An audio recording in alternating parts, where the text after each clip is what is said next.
obrigada. O evento ele tá maravilhoso. Mas esse ano, assim, cara, tudo queixo caiu. Uma ideia visionária. Reunir pessoas de tecnologia e negócios no mesmo lugar. Parecia loucura, mas a gente sempre fez diferente. E a próxima meta ficou ainda mais ousada.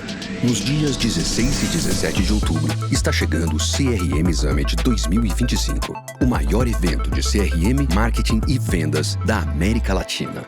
Com mais de 1.000 profissionais e 2 dias de conteúdo, 6 trilhas de conhecimento, feira de negócios e networking.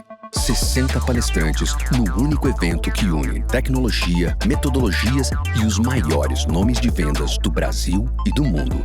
A pedido do público pelo 3º ano consecutivo, Aaron Ross, autor da Bíblia de Vendas Receita Previsível. E pela primeira vez no Brasil, Donna Weber, autora de Onboarding Orquestrado e a maior especialista de retenção de receita do planeta. Certos resultados dependem só de você. Dias 16 e 17 de outubro em Florianópolis, a capital do lazer e da inovação. CRM Summit. Garanta o seu ingresso.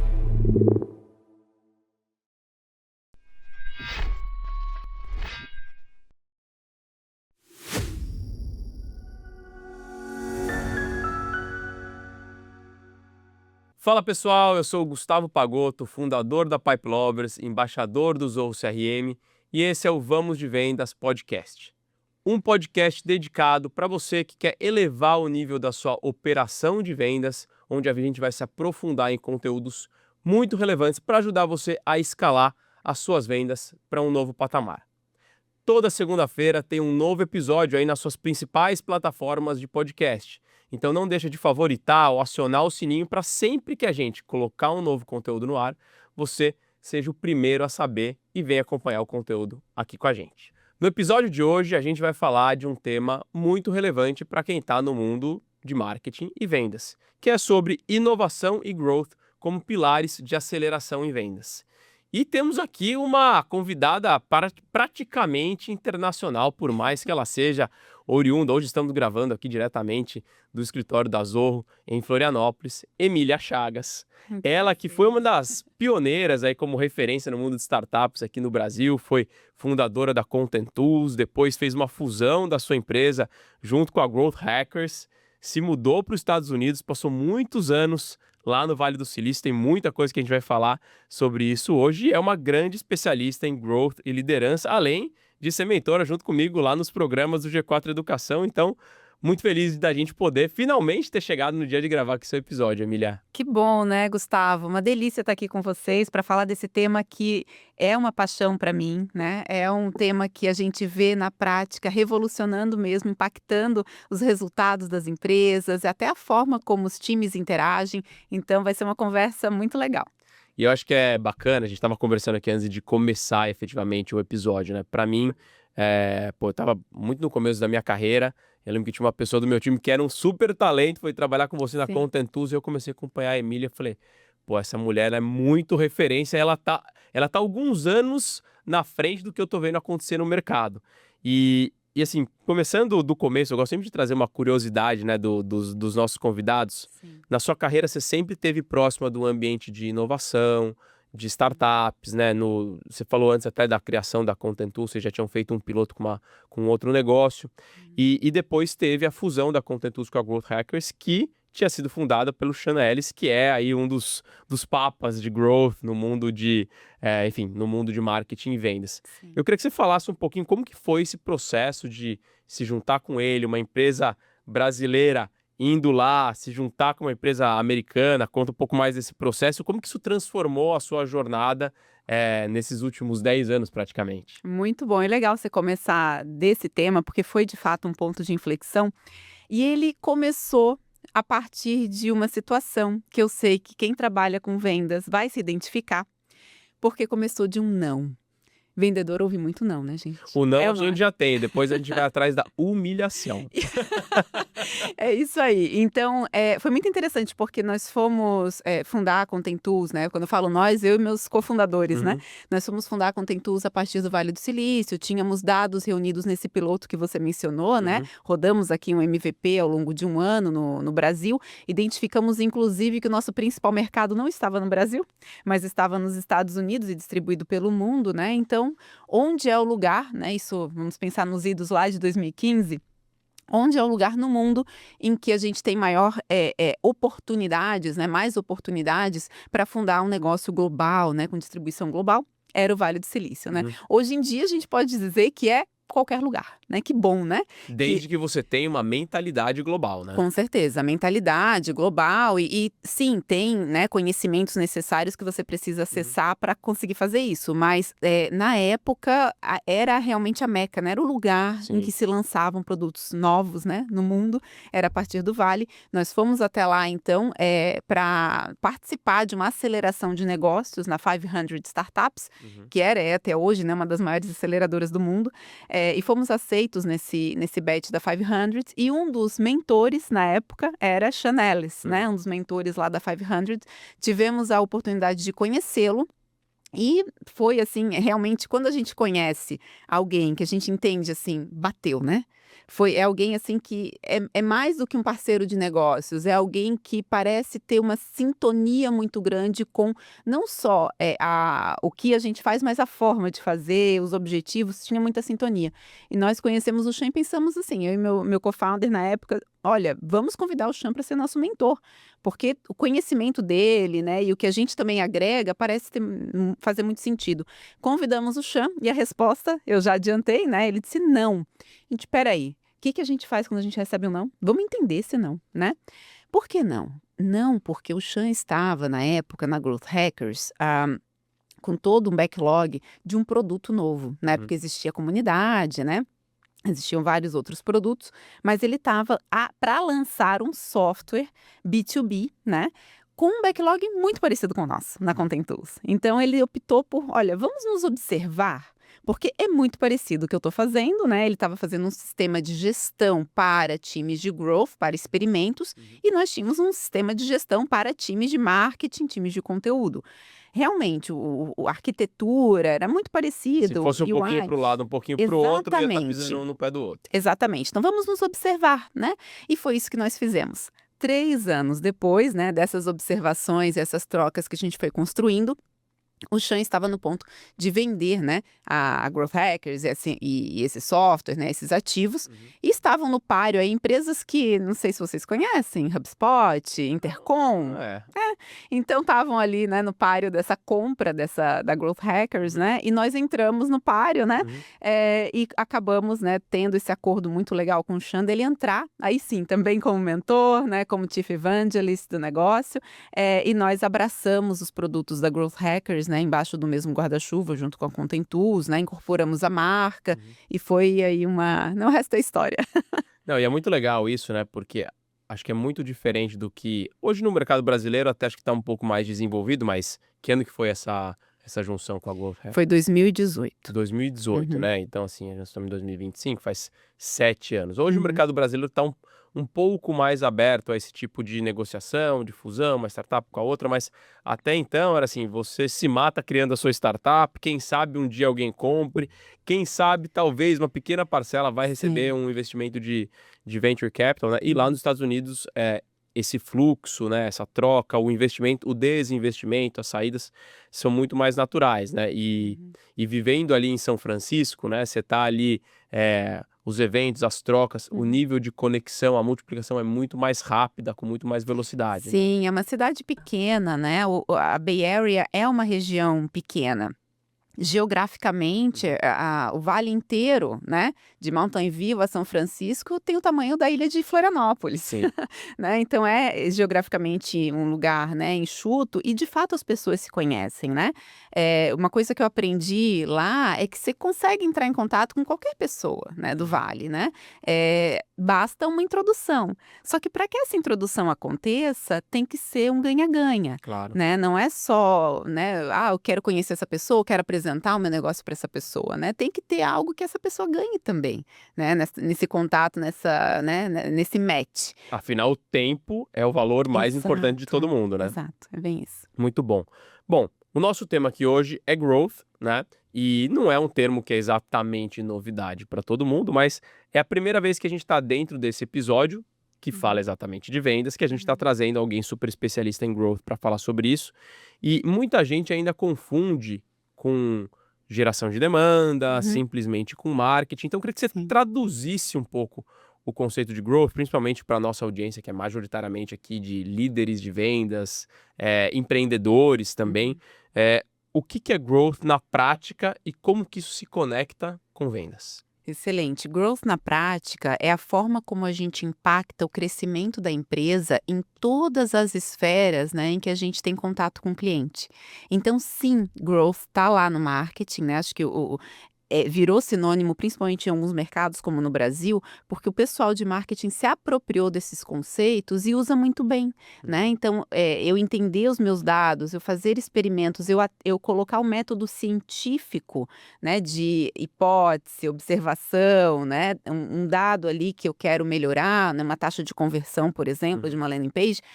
Isso, eu estou aplicando growth, mas não é só isso, né? Porque eu posso aplicar growth também na camada de ativação, que é a camada de vendas, né? A partir do momento em que eu entendo quais são os gatilhos para que eu consiga melhorar também as minhas taxas de ativação, de conversão de clientes, eu também posso aplicar growth. E também não para por aí, porque a gente não cresce só a partir de novos clientes, né? Eu acho que existe aí uma grande oportunidade das empresas que querem crescer a partir da base de clientes que já têm.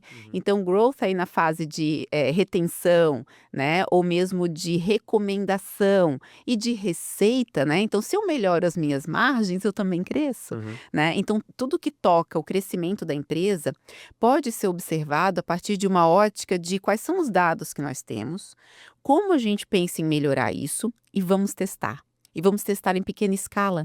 E a partir dos resultados dos testes, a gente implementa, né, as coisas. Então, growth vem muito numa mentalidade que a gente chama de mentalidade tipo 2, né? Que é uma mentalidade de crescimento, de risco, né? De inovação, de aceitação de que eu não sei, né? E não é uma mentalidade, infelizmente, muito comum na maior parte das empresas, né? A gente tem como mais comum a mentalidade tipo 1, que é a mentalidade de vamos repetir o que está funcionando e vamos proteger aquilo que a gente conquistou, né? Então a gente quer o quê? Menos risco, não quer, né? Não quer ser disruptivo. A gente tem as pessoas, né? Isso está dentro dos próprios indivíduos. As pessoas têm medo de falhar, Isso. né? Nas empresas, as empresas mais tradicionais. Como assim você fez um projeto que deu tudo errado?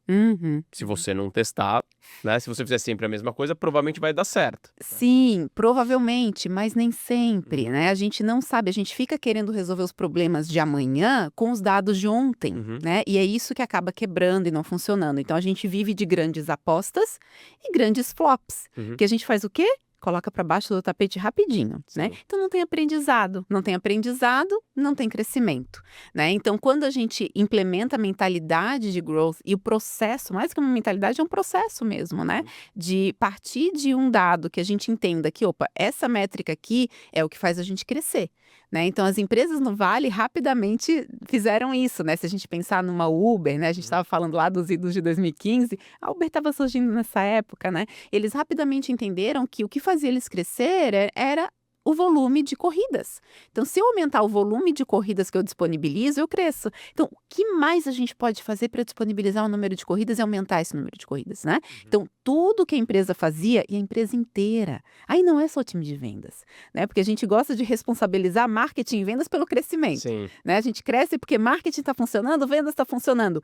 Na verdade, a gente precisa crescer porque todo o organismo está funcionando, né? Tem muita gente da área de produto, inclusive, que usa Perfeito. o growth mindset também como uma forma. O que a gente vai implementar Isso. no produto ou no serviço agora? Peraí, deixa eu entender o que vai exponenciar o crescimento da organização. Perfeito. O produto já nasce com essa mentalidade de distribuição, Uhum. né? E growth nasceu assim, né? Nasceu dentro de produto. Se a gente for olhar até a trajetória do Chanelis, que você estava mencionando, né? Ele tem grandes cases de sucesso a partir de produto, como é o caso do Dropbox, Uhum. né? Ele fundou o time de growth do Dropbox e lá na época, né? O Dropbox era o produto de cloud, né, Sim. gente? Não existia ainda nem Microsoft Cloud, nem Drive, né? Google Drive, nada disso. Então era o Dropbox. E como é que ele fez o Dropbox crescer? Entendendo os mecanismos dentro do produto que faziam as pessoas usarem e recomendarem esse produto, né? E testando em torno disso.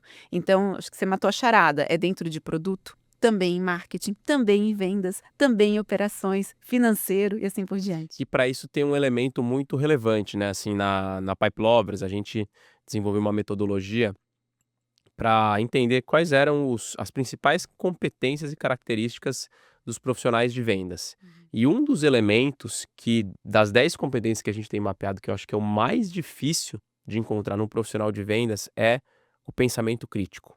Porque quem entra numa jornada de vendas, ele ou ela é treinado a apresentar o produto, a contornar as objeções, ou seja, você vai fazer algo muito padronizado.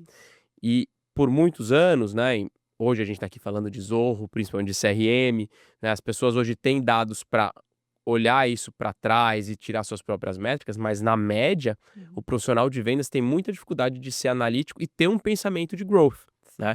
E essa competência de análise de dados é a base para que um indivíduo, que uma empresa consiga usar essas técnicas, certo? Perfeito, inclusive para ir melhorando a forma como a gente faz ao longo do tempo, né? Se eu tenho um determinado pitch que está tendo esse percentual de objeção, será que se eu modificar essa linha ou esse parágrafo, eu vou ter menos objeções? Eu preciso observar isso a partir de um ponto de referência. Uhum. Então, qual era o percentual de objeção antes, né? Se eu modificar, eu vou observar os próximos 10. Melhorou? Não melhorou? Né? E a partir dos dados a gente tem a resposta. O contrário disso é a gente sair, né? Todo mundo às cegas, né? Então, eu mudei e deu certo esse primeiro, mas eu não sei se foi esse Às vezes eu não sei fator. como era antes, né? Tem muitas, exato, tem muitas interferências, né? Se eu estou Sim. usando como base apenas um experimento, eu tenho que fazer vários, né? E o volume de experimentos, a gente foi observando na Growth Hackers, era o grande fator de sucesso das empresas que mais cresciam. Então, quanto mais a gente experimenta e, de fato, documenta esses experimentos, né? E aprende com eles, mais a gente cresce. Aprende e compartilha também dentro da organização, não basta só uma, duas pessoas ali conhecerem, precisa todo mundo estar aware. Eu não sei o pessoal que está ouvindo a gente, mas eu estou ansioso por essa próxima pergunta que eu vou fazer, que é o seguinte, legal, você falou do conceito, parece maravilhoso, né? Muita gente agora deve estar se perguntando, né, como é que eu coloco, eu quero começar a instaurar growth, né, o growth marketing, growth hacking ou growth de uma maneira geral dentro da minha organização. Você já ajudou muitas empresas, né, com esse processo. Por onde eu começo, né? Eu tenho uma organização tradicional que tem marketing, vendas, pós-vendas, tem produto, e eu quero instaurar processos ou políticas ou um mindset de growth. Por onde eu começo? Eu tenho um playbook para isso. Vamos sanar essa ansiedade das pessoas. Vamos lá. Tem playbook, dá para dizer que sim, mas não é engessado, porque para cada empresa vai ter suas nuances, né? Inclusive, eu gosto de dizer assim, comece onde você está. Né? Então, assim, eu vou começar, Emília, eu vou contratar 10 pessoas, a gente vai ter um time de growth, né? E assim, todo aquele full power, né? Porque eu estou empolgado com essa história. Calma. Né? Começa onde você está, experimentando no que você já faz. Mas aí, experimentar às cegas também não vai gerar resultado e vai te frustrar. Então, o que a gente faz? A gente observa qual é a métrica que entrega valor para o cliente. Aí tem um nome chique, que é North Star Metrics, né? Que a gente pode dar para essa métrica. A North Star Metric é aquele número que eu entendo dentro do meu negócio, e para cada negócio vai ser uma métrica diferente, claro, né? Porque para Pipe Lovers tem lá a North Star Metric de vocês, na Zorro é outra métrica, né? Então, o que significa para o teu cliente o sucesso? Opa, para o meu cliente, sucesso é volume de leads, por exemplo, né? Então, como é que o nosso produto impacta esse sucesso? Então, a partir desse casamento entre o que o cliente vem buscar e o que eu entrego, eu entendo ali uma métrica que eu consigo influenciar e fazer crescer. Então, ali, nesse número tá, né, uma grande chave. Se eu tenho um número muito distante de mim, é uma empresa muito grande, é um produto que já está super robusto e a minha área aqui, ela impacta um pedacinho, eu consigo até fazer uma submétrica, né, do que a minha área impacta nesse número. E eu vou, a partir daquela submétrica, refletir. Como é que eu faço esse número crescer? Né? E aí a O gente que tem que eu, dentro do ideias. meu subsistema, consigo impactar o Exato. sistema maior, né? E cada ideia dessas que eu tiver é um potencial experimento que eu posso fazer, Ah, né? E aí, a partir desses experimentos, eu digo que o trabalho do líder de growth é todo dia, tá, gente? Toda reunião a gente se pergunta como é que eu faço isso mais simples, mais rápido e mais barato. Então, para cada ideia que você tiver de experimento, você vai se puxar para tentar descobrir a resposta da forma mais rápida, né? Então, eu consigo essa resposta se eu colocar na frente do cliente por uma semana. Maravilha. Tem algum outro jeito de que seja em 3 dias? Né? Se não tiver, tudo bem. 1 semana, 2 semanas é um tempo bem razoável para rodar um experimento. Muito mais de 2 semanas começam a ter outras interferências que eu vou chegar lá no final daquele mês e vou olhar para o resultado e vou dizer assim, puxa vida, mas será que não foi aquele outro evento que influenciou não esse foi a número? economia, não foi o dólar, não foi a Exato. política, né? E aí eu começo a duvidar daquele teste que eu estava rodando. Então, quanto menor o tempo, também eu costumo ter mais proteção, né, para esse dado. Então, vou precisar de dados. Então, se na área em que eu trabalho eu não tenho acesso a esses dados, talvez eu precise de um parceiro, né, procurar quem tem. Então, vamos lá, vamos no CRO, vamos em quem está com esse número na frente, porque eu vou precisar olhar esse impacto. E aí eu vou abrir mais um parênteses aqui. Existem números diferentes quando a gente fala de growth. Existem os números que a gente fala que são após o evento Tá. e os números que influenciaram aquele evento, tá? Então, em growth, a gente vai falar de métricas de input ou output, né? O que acontece antes e o que acontece depois. Ou também leading indicators, né? Indicadores leading, né? Que vão conduzir, e indicadores lagging, indicadores atrasados. Aí, em vendas, a gente gosta muito, muito, gente. Os nossos dashboards são recheados do segundo tipo, Sim. os lagging indicators. Quanto vendemos, né? Quantos clientes fechamos? Exato. Qual foi a nossa taxa de conversão? Isso aconteceu depois do sucesso, certo? Então, são todos indicadores que, se eu estou usando esses indicadores num experimento, eu vou sempre ter um atraso na resposta, né? Então, se eu consigo usar indicadores do que aconteceu antes, por exemplo, o acesso, o lead ter de fato feito, né, entrou esse lead, teve a conversa. Ficou mais Então, tempo no site. isso, volume de interação ou de engajamento, né? São todos dados leading indicators, né? Que são aqueles dados de input, os dados do que aconteceu antes. Se eu consigo usar esses dados, eu tenho mais celeridade também na minha resposta e, portanto, meu experimento vai ser mais rápido para eu ter esse resultado e poder, puxa vida, se eu aumentar esses números, eu consigo impactar depois em conversão, em número de contratos, né? Em volume de vendas, Ou seja, né? Se você ticket médio. Se você tiver a sua North Star Metric e você for abrindo ela para entender qual de fato é a raiz principal de tudo isso, se você conseguir chegar, obviamente nunca é só um fator, né? Não. Mas qual é o fator mais relevante que vai mover todo o seu negócio, você canaliza a sua energia para potencializar aquele elemento que vai multiplicar a sua receita lá na frente, né? Exato, é isso aí. E não é eu sei que não é um processo simples e não dá por isso para dizer assim, olha, vai por aqui, essa é a métrica, né? Mas a gente sabe que tem métricas, por exemplo, né, as métricas de engajamento,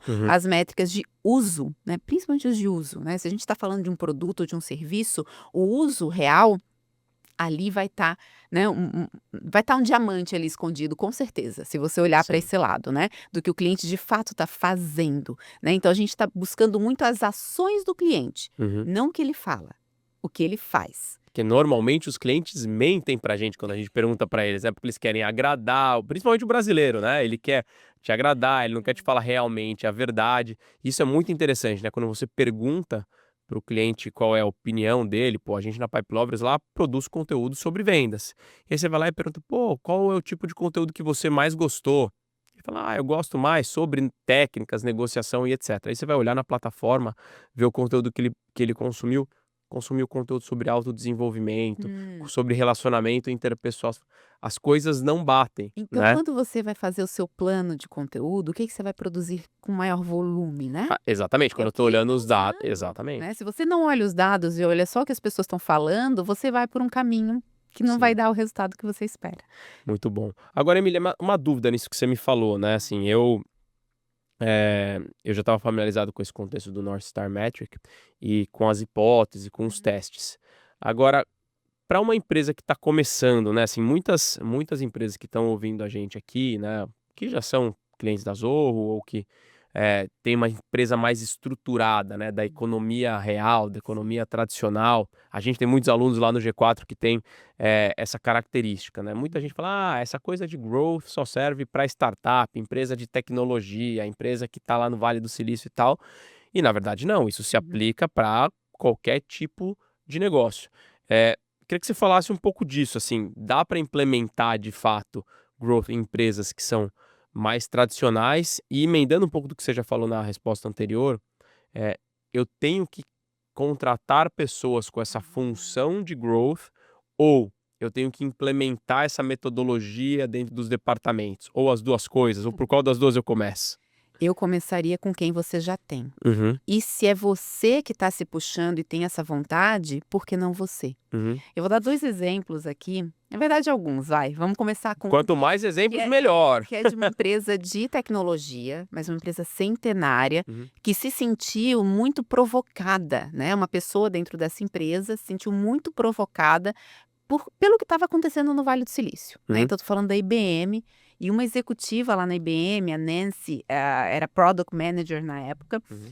ela olhava de longe, lá de Chicago, do escritório dela, o que estava rolando lá, né, no Facebook, né, hoje é a Meta, né, mas era o Facebook, era o Uber, o que esse povo está fazendo? Está surgindo aí, estão surgindo empresas ontem, né, comparado à IBM, e estão crescendo muito mais rápido que a gente. Qual é o segredo? E ela foi desvendar o processo de growth, né? Uhum. Espera aí, como é que eu faço isso aqui? Quando ela se depara lá com a realidade dela na IBM, o Watson estava surgindo na época, né? Então estava toda uma movimentação. Porém, ela e a área em que ela atuava não conseguia tocar nos grandes, né, flagships, assim, os grandes produtos, né, que a IBM colocava no mercado. Ela conseguia tocar em uns 20 produtos, né? Ela não começou com uns 20, começou com poucos, né? Com uns 2, 3 produtos digitais que a IBM tinha para SMB. Uhum. Vamos começar por esses aqui. Só que ela não conseguia modificar, né? Que nem a gente falou de, vai lá dentro do produto. Muda o site, muda a cor do aquela botão. funcionalidade, né? Ela não conseguia entrar dentro do time de engenharia naquele momento. Então, o que ela conseguia mexer? Rotinas de onboarding, a landing page lá de welcome, né? Coisas muito simples. Mas ela começou testando por ali, pelo que ela conseguia tocar. Uhum. E só desses primeiros experimentos, no primeiro ano, ela trouxe mais de $200 mil de receita. Uhum. Né? Então, produtos que estavam lá empoeirando na prateleira, ela, opa, tem sinal aqui, Uhum. tem vida aqui. Se eu melhorar, se eu mexer, eu consigo trazer receita. Né? E aí ela foi aumentando, no segundo ano, opa, já pulou para mais de 800 mil né, de faturamento, no terceiro já tinha superado mais de 2 milhões. O que são 2 milhões para a IBM? É muito pouco, Sim. mas é um sinal. Né? Era um sinal. Era uma de que- hipótese sendo validada. Exatamente. Num volume de experimentos crescente, enquanto ela aprendia e o time aprendia. Resumo da história.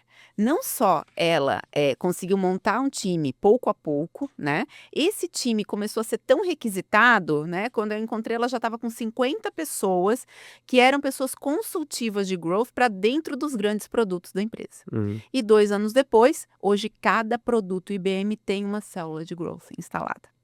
Então não começa, né? Eles não começaram assim como eles estão hoje. Eles começaram com uma pessoa.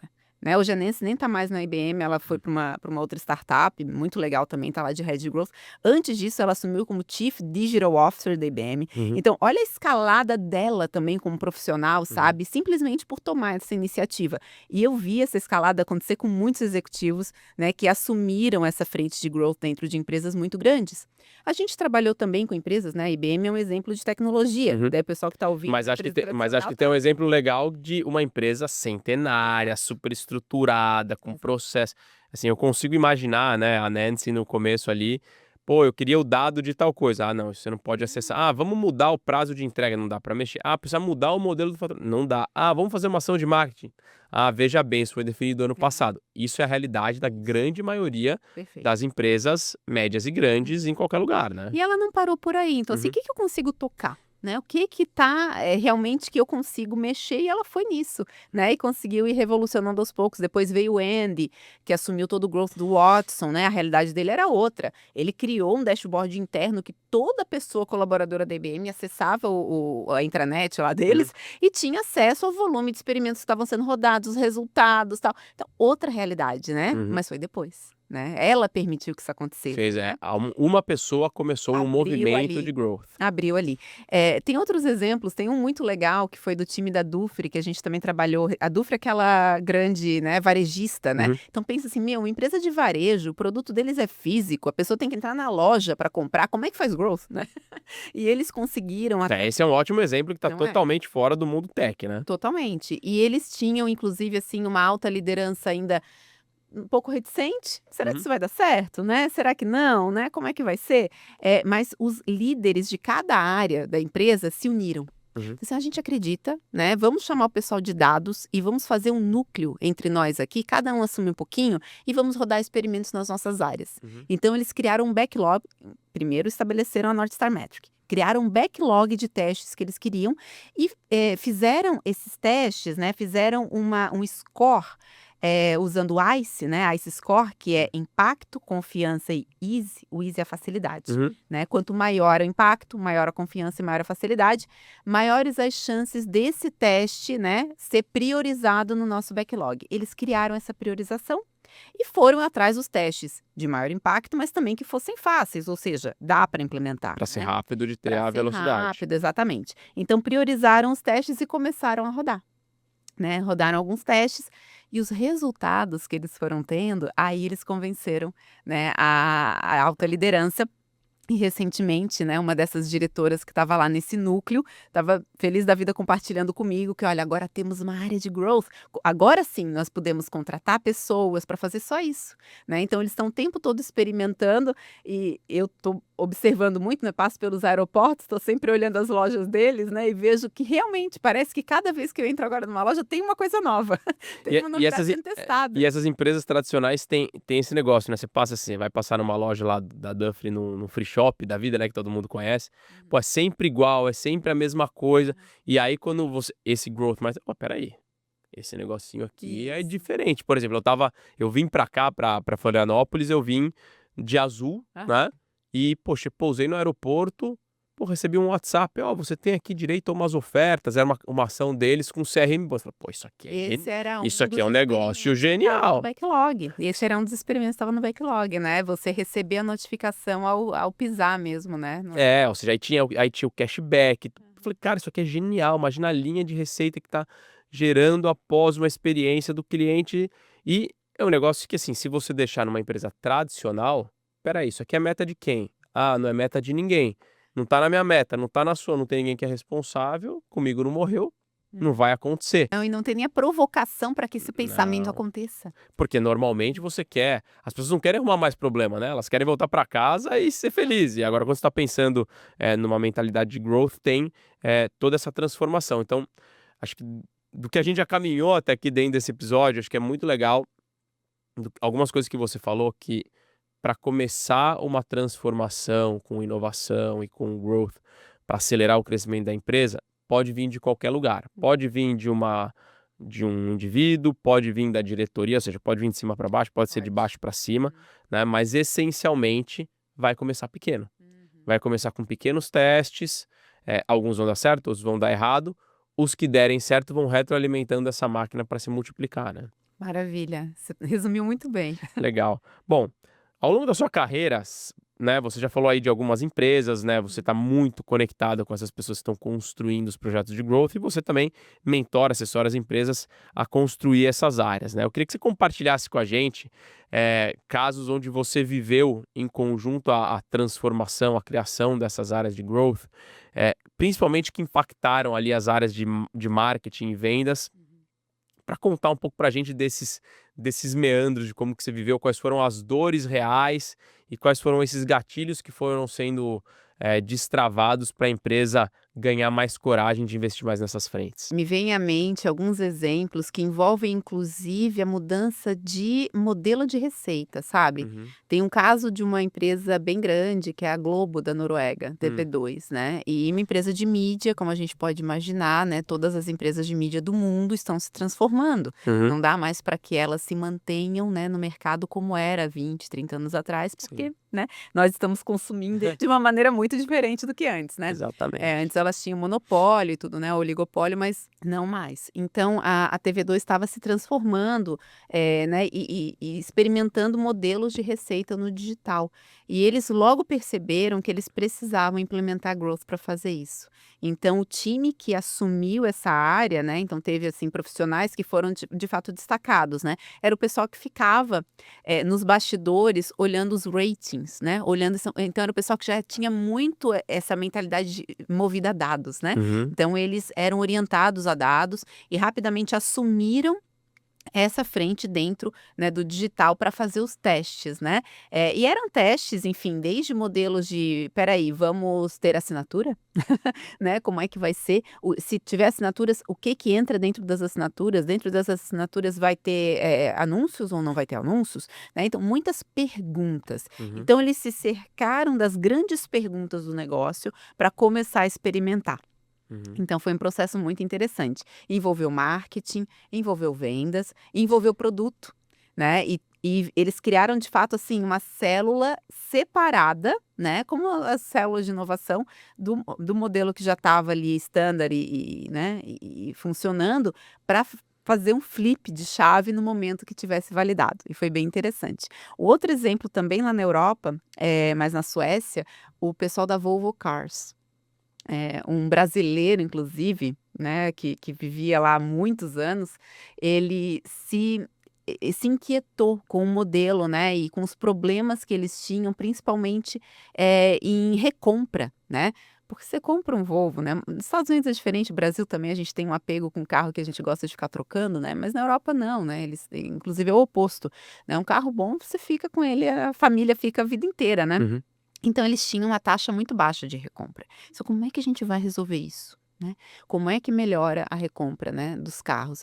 E ele foi inquieto com isso, investigando isso, questionando o board, as pessoas mais antigas do board, o que elas acreditavam e não acreditavam que podia influenciar, né, a melhora nessas métricas. E a partir do que as pessoas acreditavam que daria muito errado, ele foi testando. E ele testou a partir das crenças. Eu achei isso muito interessante, porque às vezes é aí que alguém para. Ah, não, Emília, eu vou parar porque o pessoal lá da alta direção não acredita. Não, ele pegou o que o Sempre pessoal... foi assim, né? Exato. Ele pegou o que o pessoal acreditava e testou e devolveu com dados. Então, olha só, eu subi lá uma landing page, o resultado foi esse. Daí a pessoa começa a se questionar, peraí, então talvez o que eu acredite não esteja tão certo assim, né? Uhum. Então, é aquela decisão que às vezes a gente usa muito.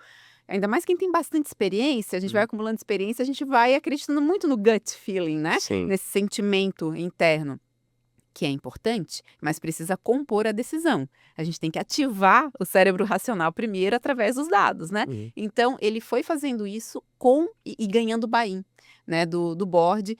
Resumo da ópera. Ele testou um modelo novo de subscription, de assinatura de carros, né? Foi validado e ele ganhou uma BU inteira dentro da Volvo para tocar, né, dentro desse novo modelo de receita. Ou seja, acho que aqui tem um comentário interessante, né, para os indivíduos que estão ouvindo a gente. Você contou vários episódios aqui dessas pessoas que foram provocadoras e começaram a olhar para a growth como uma oportunidade de crescimento para a empresa, onde elas começaram pequeno e vários exemplos que você citou, essas pessoas acabaram tendo promoções e se alavancaram na carreira porque tiveram a capacidade de fazer o crescimento da organização, que é que toda organização está buscando. Obviamente, foram pessoas que pensaram diferente e tomaram esse risco, né? Foram grandes líderes no final das contas, né, porque as organizações precisam de líderes, de pessoas que assumam riscos, tomem decisão, né, que se coloquem ali, né, na linha de frente. Acho que não tem empresa e não tem empreendedor no mundo, né, pensa em você, se alguém toma a dianteira lá na Pipe Lovers e diz assim: "Vem cá, Gustavo, eu vou tocar esse projeto, deixa isso aqui comigo". Coisa mais maravilhosa do mundo. Fala sério, né? E essa é a verdade em todo lugar. Então, se a Sim. gente tem bons líderes, a gente tem growth, a gente tem esse movimento acontecendo, né? Então, por isso, hoje eu tenho trabalhado muito no desenvolvimento de lideranças, porque eu acho que é um motor ali, no final das contas, Sim. para esse growth acontecer. A gente estava falando sobre desenvolvimento de lideranças, né? A gente estava comentando aqui antes de gravar que eu saí de férias, eu fiquei 30 dias fora, né? E a primeira coisa que você falou, né? Isso é um baita exercício de liderança para garantir que a sua empresa consiga continuar rodando com pessoas operacionalizando, evoluindo e melhorando. Por coincidência, a gente fez o nosso melhor mês de vendas nesse mês que eu estava fora. A hora que eu voltei, eu falei, gente, o que eu preciso fazer? Eles, pode viajar de novo, né? Maravilha. Mas tem um negócio que, para mim, né, dentro lá da minha organização, que é a maior provocação, e a gente coloca isso dentro até dos nossos elementos da cultura, que eu falo o seguinte, gente, ninguém tá aqui para me agradar. Eu sou o fundador, eu sou o CEO da empresa, mas eu não quero que vocês façam as coisas porque eu acredito, porque eu acho legal. Até porque a maioria dos meus usuários que consomem o meu conteúdo são mais novos, mais jovens do que eu.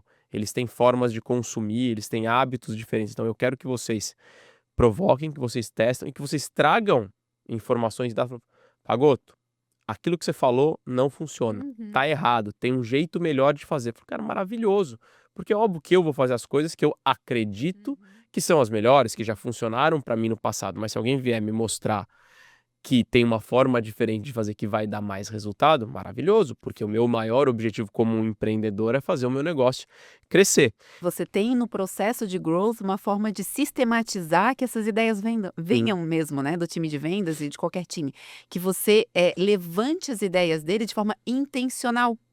Toda semana, uma reuniãozinha, né, de growth, de olha, é aqui que a gente tá, como é que a gente mexe nesse ponteiro, né? E ouvir todo mundo, né? Não podar as ideias também à medida que elas vêm, né? Mas de fato ouvir e botar teste, porque o teste vai te dizer. Sim. E o teste tira o teu risco. Isso que é a coisa mais interessante e não é fácil de entender numa primeira tentativa, porque assim, eu tô testando mais, tô experimentando mais, parece que eu tô assumindo mais risco. Não, você tá reduzindo seu risco. Você tá descobrindo o que funciona e o que não funciona, né? Exato, antes de fazer, antes de investir, né? Eu digo, assim, os times, né, que crescem mais rápido, as empresas que crescem mais rápido, a gente vai lá, né, na Growth Hackers, a gente fazia isso anualmente, o estudo de State of Growth, a gente ia lá dentro das empresas entender quais eram as variáveis em comum desses times e via que os times de maior crescimento não eram os times cujas hipóteses mais acertavam, né? Não acertavam as hipóteses, eram os times que mais erravam. Né? Então, o volume de acerto, né? O volume de testes concluídos de forma positiva, ou seja, a hipótese que eu levantei foi comprovada, estava na casa dos 80%. Né? Ou seja, eles estavam testando coisas que eles já sabiam, né? Não, exato. Ao contrário, 20% confirmava, 80% falhava. E o que isso significa? Que a gente estava testando fora da nossa zona de conforto. Testando de fato coisas novas, né? Porque se eu estou testando algo novo, eu não sei a resposta. Né? Isso é muito bom. Então, eu vou descobrir a resposta através do teste. Sim. E ao descobrir essa resposta, e se a resposta for não, eu posso estar economizando, né? Sim. Porque o contrário seria o quê? Vou botar esse projeto na rua, vou colocar alguém para liderar. É uma aposta do CEO, né? E essas apostas saem caro. Eu acho que no resumo de tudo, né? Acho que muitas empresas, elas não separam os recursos necessários para fazer os testes, né? Então, assim, quem que vai fazer esse teste? Não tem recurso, não tem braço, etc. E aí, não, então nossa aposta para o ano que vem é essa campanha gigante de branding ou abrir um novo escritório, lançar um novo produto. Tá, mas a gente vai fazer tudo isso porque agora foi aprovado um orçamento, um budget para o ano que vem para fazer? Mas a gente não fez nenhum teste. Então, acho que tem um elemento relevante aqui para as empresas, que é você precisa separar uma parcela das pessoas ou dos seus investimentos para que sejam investidos a fundo perdido para descobrir coisas novas fora da sua zona de conforto, né? E não precisa ser muito, não. né? Muitas vezes, assim, de fato, aquela pergunta que o líder de growth se faz, como é que eu testo isso mais rápido, Uhum. mais barato, né, em menos tempo, isso vai fazer com que, de fato, esse budget ele não é nada extravagante, né? Ao contrário, quanto menor né, o investimento que eu estou fazendo, maior a chance de eu ser criativo, né? E growth hacking, né? O hacking vem disso, da Uhum. criatividade, de encontrar caminhos, né? Enfim, shortcuts, né? De encontrar formas mais rápidas de chegar lá, né? Mas isso demanda criatividade, né? Então, quando a gente tem dinheiro infinito, tem um budget aqui, muito difícil ser criativo nesse Sim, cenário, né? sim. Aí você Porque vai na você força pode. bruta, né? Exato, exatamente. Agora, uma coisa legal que você comentou do caso da TV2, né, nesse exemplo de uma empresa de mídia, aqui no Brasil a gente tem o exemplo da Globo, Uhum. né? Empresas centenárias que continuam se perpetuando, elas têm a coragem de se transformar. Sim. O Grupo Globo começou lá atrás como um jornal, que Uhum. depois virou rádio, que depois virou televisão, que depois virou portal de internet, que agora virou portal de streaming, Uhum. né? E as mudanças de modelo de negócio fazem parte das empresas que conseguem se perpetuar ao longo do tempo, né? Muitas empresas que existem há muitos anos e seguem com o mesmo modelo de negócio acabam quebrando quando acontece o quê? Quando tem uma ruptura do Uhum. modelo de negócio. Só a gente olhar o caso muito famoso da Blockbuster versus o Netflix, né? Ah, não, eu vou continuar tendo meus pontos físicos. Então, eh, o growth que entra pode impactar inclusive numa mudança de modelo de negócio, tem tudo a ver com a perpetuidade e a continuidade de crescimento da organização, né. Perfeito, porque você começa a se questionar e você, se antecipa nesse processo no mercado, né. Então como é que a gente se supera antes do mercado superar, né, Isso a aí. gente se supera. A nossa competição é com a gente mesmo. Exato. Ô Emília, agora sim, a gente falou de testes e que é muito bom quando esses testes saem errado, Uhum. né, mas acho que muitas empresas acabam se frustrando em relação ao início dessas operações de growth, né, assim, infelizmente, porque acho que a maioria das vezes nem tudo sai como a gente espera, não sai como planejado. Eu queria que você contasse um pouco das experiências, dos casos que você viu, de má implementação de áreas de growth, ou seja, empresas que tomaram decisões ou deram passos errados ou que não funcionaram muito bem, e isso acabou matando as iniciativas, assim. Que pontos que você enxergou dessas histórias que a galera deveria evitar na hora de querer começar suas práticas de growth? Boa. Primeiro, assim, um adendo, a gente fala das falhas, né, dos testes, mas essas falhas elas precisam gerar aprendizado, Uhum. né. Então a partir do momento que eu tenho um experimento que dá errado, eu preciso olhar para esse experimento, entender o que deu errado e modificar o teste para conseguir, né, o resultado que eu esperava, que seria aquele crescimento daquele determinado ponto, daquela determinada métrica. Olha, a gente fala, né, tem essa visão de que growth é para startup, né, para startup rápida, né, empresa pequena, né. Então eu vou trazer um caso de falha de uma empresa assim, né, de uma Uhum. startup que tinha tudo para implementar growth, dar muito certo, de um mercado super em alta, eles crescendo pra caramba, só que cresciam, né, nesse toque de caixa que você já identificou, né, a força, e queriam implementar growth, essa mentalidade de aprendizado para continuar melhorando e tudo mais. E foi um big flop, e eu investigando depois os motivos, né, o grande motivo foi também uma das grandes causas de falha, né, de implementação de growth em grandes empresas, também acontece por isso, que é o tal do silo, né. O silo é a parede. Quando eu tenho uma área que de fato é impenetrável, né, então assim, não, né, não, daqui para dentro é comigo, né, daqui para dentro ninguém mexe, a bola é minha, né, Uhum. eu jogo do jeito que eu quero.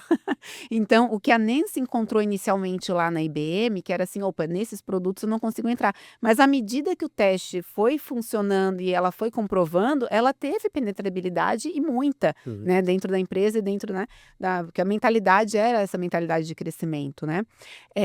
Nessa empresa né, especificamente que eu estou mencionando, não teve isso. Era um dos co-founders, liderava o time de produto, de engenharia, na percepção dele, eles já faziam experimentos, eles já testavam, mas eram testes de funcionalidade. Então, ele fez uma grande confusão e bloqueou os testes de growth, porque ele dizia assim, não, teste a gente já faz, deixa isso para lá, mas o teste que ele fazia era o teste de está funcionando, Uhum. né? Isso é muito diferente do teste de os Teste de on e off, usuários. não era de a utilização, né, Exato. E acessibilidade. como fica melhor para o usuário, né, a partir do que está funcionando, né? Então ele confundiu ali o jogo, disse, não, a gente já testa, né? Eu já ouvi isso de outras pessoas na área de produto também e de engenharia, né? Que estão habituados aos testes de tá funcionando, não tá funcionando, né? Uhum. Mas nem sempre o que está funcionando o usuário usa, né? O cliente usa. Então, assim, não significa, porque está funcionando, as pessoas vão usar, né? Tá funcionando simplesmente existe hoje em dia, né? Sim. Já foi o tempo que a gente tinha paciência ou mesmo abertura para ter produtos que falhavam, né? Já foi, né? Você deve lembrar, né? Sim. Você abria um aplicativo, não funcionava. Você esperava um pouquinho, depois funcionava, né? Ou tentava de novo, né? Fecha e abre de novo. Fecha e abre de novo, já foi o tempo, né? Então, assim, a gente parte da premissa que tudo funciona, mas nem tudo que funciona eu uso e nem tudo que funciona e que eu uso tá exatamente como eu gostaria. A gente, antes de entrar no ar, falava de uma grande plataforma, né? De podcasts que a gente gostaria que tivesse dashboards muito melhores. E o time de growth lá, né, que eu conheço eles, estão com certeza experimentando e muito para ir melhorando um pouquinho a pouquinho, né? Então, essas melhoras graduais traduzem o que é growth. E dentro dessa startup, eles infelizmente não conseguiam tocar em produto, mas era uma empresa de produto. E você acha que essas barreiras, essas paredes, esses silos, eles são essencialmente feitos por pessoas e por algumas lideranças. Sim. Aí tem uma característica, provavelmente, da alta liderança, do CEO, do board, de entender quem são essas pessoas que se acham donas dos seus departamentos, das suas áreas e potencialmente estão bloqueando o crescimento da empresa como um todo, né? Perfeito. Tem sim essa responsabilidade de novo que cai sobre a liderança. É isso, liderança, o crescimento das empresas passa por liderança também.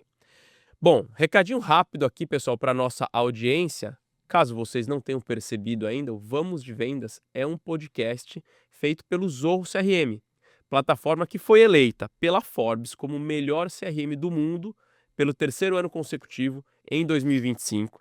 Também foi eleito o CRM mais visionário do mundo pelo Gartner e o de melhor tecnologia pela Nucleus Research. Então, se você está buscando uma nova plataforma de CRM para sua empresa, para elevar o nível das suas operações e não quer fazer investimentos ultra, mega, super, blaster milionários, entra lá em zorro.com/CRM para conversar com o time comercial da Zorro. Eles vão te mostrar toda a plataforma, tudo que ela pode entregar e pode ajudar você e o seu time de vendas a venderem cada dia mais. Afinal, esse é o nosso objetivo aqui com a ajuda da Zorro.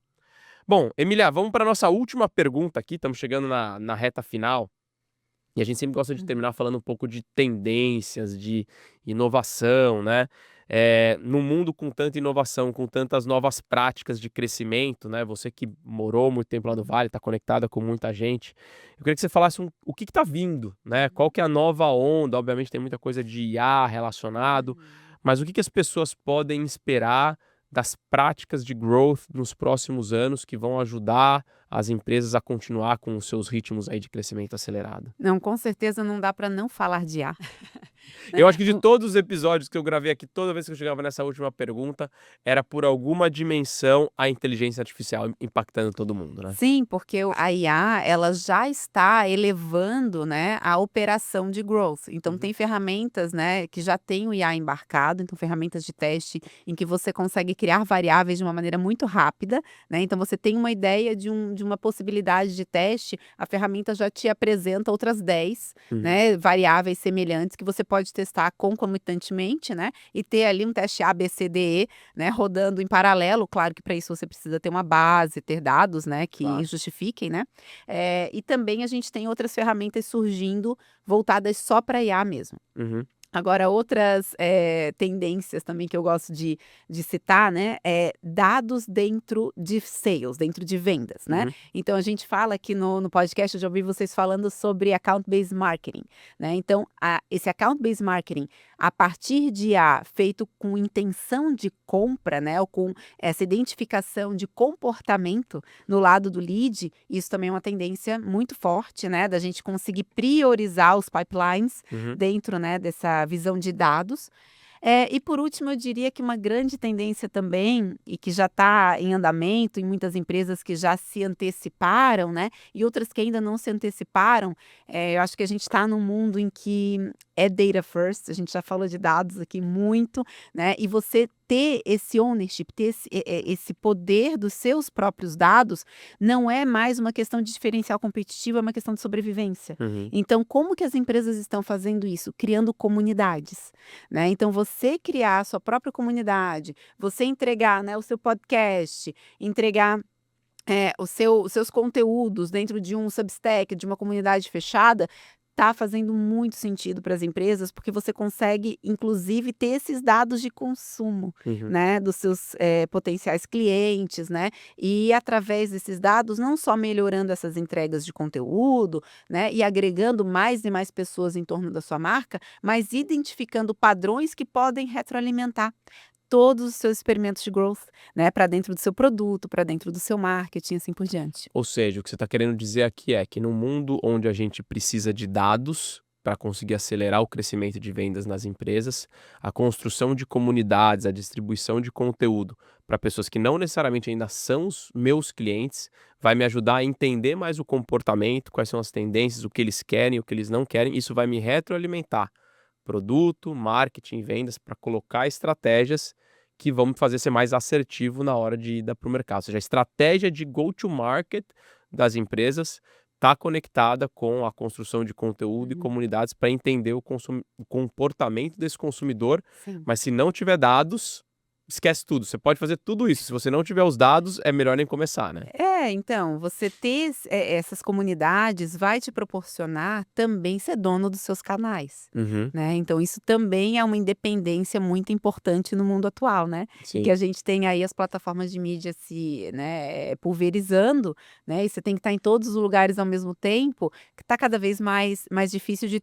Você consegue estar, mas ter resultado em todos os lugares, né, nem sempre. Então, quando você tem esses ambientes próprios, você consegue agregar de fato um público selecionado, um lead já qualificado, Uhum. né, para dentro desses canais e consegue obter mais informações que vão, inclusive, melhorar a sua performance nos outros canais. Sensacional. Bom, de fato, isso também é uma grande dificuldade, né? A gente está falando aqui, a gente está num podcast de uma empresa de tecnologia, que no mundo que a gente vive hoje é impensável, né? Você rodar uma organização de marketing, vendas, operações, atendimento ao cliente, se você não tiver os dados por trás disso, né? Quem está gerenciando a empresa, você vai estar perdido nesses diferentes silos, cada um com as suas plataformas. Então, é por isso, obviamente, que as empresas de tecnologia têm crescido tanto, porque elas conseguem prover isso para os negócios.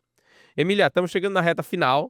Com certeza o pessoal está apaixonado pelo seu conhecimento e eu queria aqui nessa reta final te pedir para compartilhar com a galera. Quem quiser conhecer mais sobre o seu trabalho, do que você tem feito agora, te chamar para palestra, te chamar para eventos, como que o pessoal te encontra, como é que você pode ajudar as pessoas e as empresas, esse é espaço para você, para a gente depois aqui para o nosso fechamento. Maravilha. Eu tô no LinkedIn, né, acho que todos nós aqui, né, Emília Chagas no LinkedIn. Tô no Instagram também, lá na Emília Chagas, né. Também tem o meu e-mail, gente, eu uso e-mail, sabe. Então tem emilia.chagas@gmail.com e eu respondo os e-mails. É uma coisa muito interessante. Eu também sou desses também, o pessoal me manda WhatsApp, me manda Slack, fala: "Gente, dá pra me mandar um e-mailzinho?", porque, eu não sou tão antigo daqueles que tinha caixa de entrada e de saída, mas o bom e velho e-mail, se você me mandar, eu vou te Eu responder. respondo justamente porque tá menos, né, Tá menos povoado ali. demandado. Eu digo: "Manda e-mail que eu inclusive respondo", é bem interessante. Muito bom, Emília. Bom, foi um super prazer, né? Reforçando para nossa audiência aqui, pô, a Emília dá aula comigo lá no G4, é muito legal. Tem dias que ela dá aula antes, eu entro logo em seguida, depois às vezes eu que dou aula, ela entra depois. Espero que os nossos alunos estejam ouvindo a gente aqui Espero também, também. com certeza estão. Bom, pessoal, estamos chegando aqui na reta final do nosso episódio e, como eu sempre digo, sucesso em vendas e hoje especificamente em growth, marketing e produto é resultado de evolução diária. Então, se você gostou do nosso episódio, não deixe de tirar uma foto, de dar um print, postar nas suas redes sociais. Vai lá, marca a Emília, me marca lá, @gupagoto, @vamosdevendaspodcast, @zorro Brasil, para a gente saber um pouquinho do que vocês estão achando do nosso conteúdo. Hoje ficamos por aqui, semana que vem tem mais e vamos de vendas.